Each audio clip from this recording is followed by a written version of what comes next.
Dalam Bapa dan Putra dan Roh Kudus. Amin. Allah yang penuh kasih. Sabda putramu hari ini sangat-sangat menghibur kami. Datanglah. Datanglah kamu semua yang letih, yang lesu, yang berbeban berat. Karena aku lemah lembut dan rendah hati. Aku akan memberikan kelegaan kepadamu. Bantu kami ya Tuhan untuk memasuki misteri relasimu yang sangat akrab. Bapa dan Putra, Putra dan Bapa yang menghasilkan Roh Kudus. Bantu kami dalam pergulatan batin dalam penderitaan itu untuk memasuki misteri relasi ini. Sehingga kami merasakan kehadiran. Terpujilah namamu kini dan sepanjang segala masa. Amin.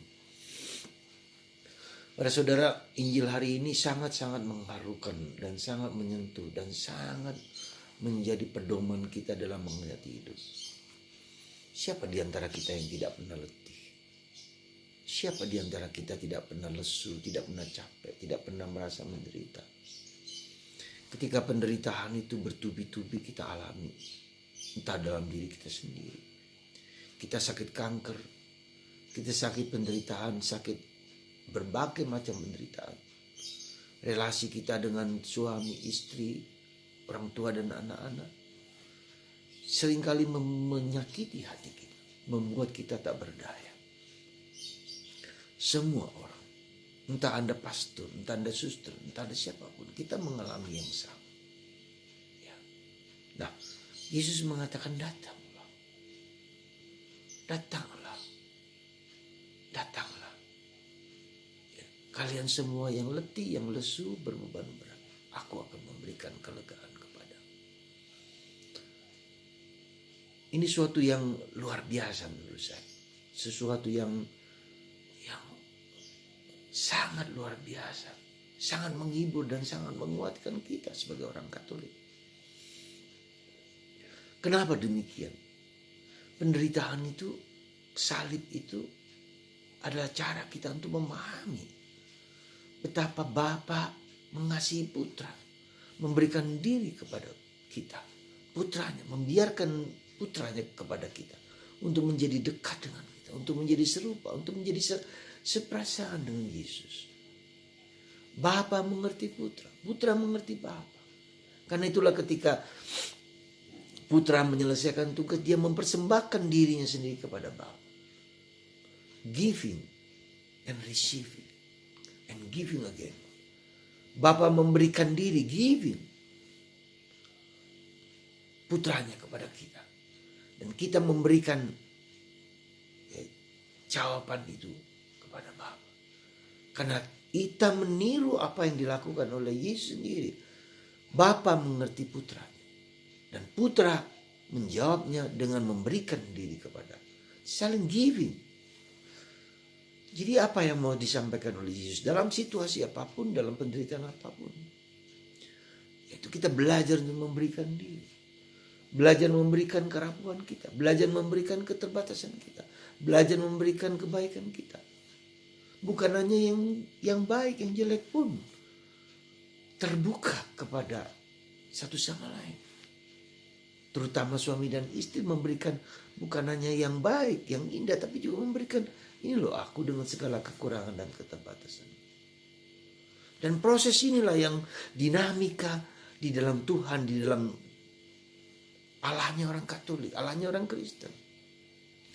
Inilah holy ground, artinya dasar kokoh relasi Bapa dan Putra. Dan kita dimasukkan, kita masuk ke dalam relasi Bapa itu, pemberian dirinya kepada kita, kepada putranya. Dan putra memberikan dirinya juga kepada Bapa setelah menyelesaikan tugasnya, menyelesaikan segala sesuatu. Saudara, itulah keunikan Tuhan kita, Yesus Kristus, Bapa, Putra, dan Roh Kudus. Apakah agama lain juga memiliki pengertian yang sama? Mereka mengerti kebenaran juga.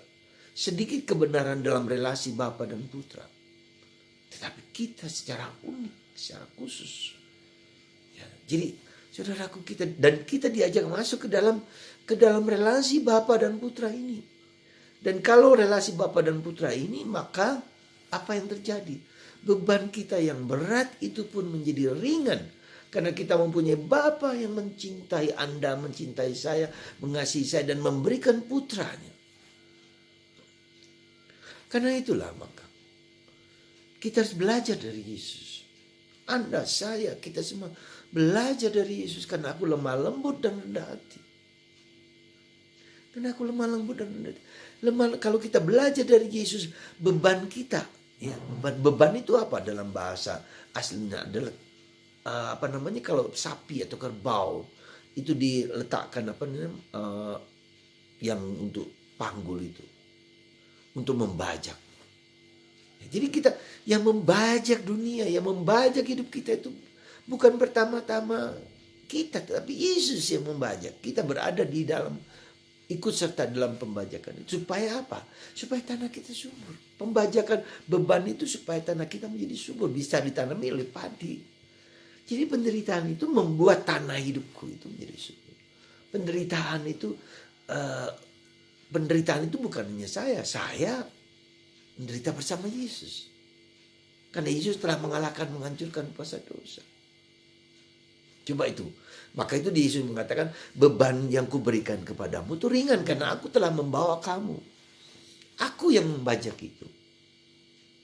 Yesus mengatakan, bukan saya, tapi Yesus yang membajak itu. Kita ikut serta dalam pembajakan Yesus itu.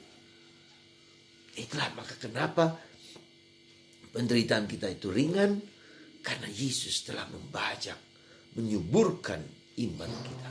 Supaya kita menyerahkan diri kepada Tuhan. Maka saudaraku, panggullah salibku, kata Yesus, panggullah salibku.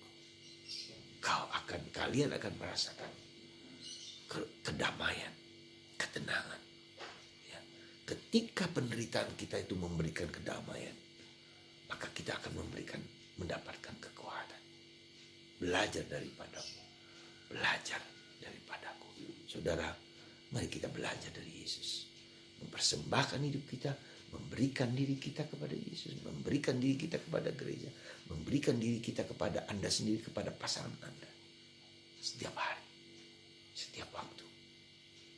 Dan berikanlah, persembahkanlah itu kepada Tuhan Yesus.